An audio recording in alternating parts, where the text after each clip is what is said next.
Hi friend, let's study God's words. Ang didakin natin today, God answers our prayers.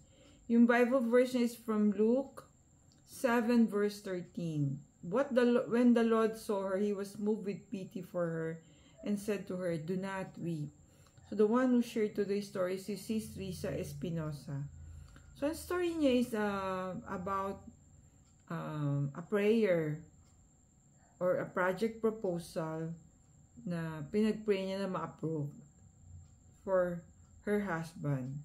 So they prayed hard for the approval of this project. Actually, the project was approved, but after only a few days, it was overturned. So the questions that pop on Sis Risa's mind is, what happened? Didn't we pray enough para ma-overturn yung proposal or ma-stop yung project? But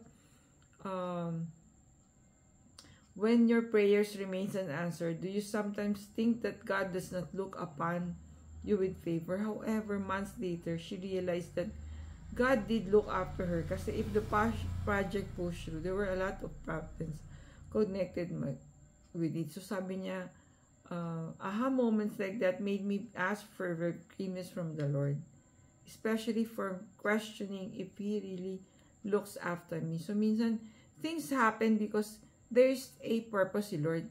The Lord prevents us to be harmed or to encounter more problems. Do you trust the Lord that He will always look for your good? That's a question.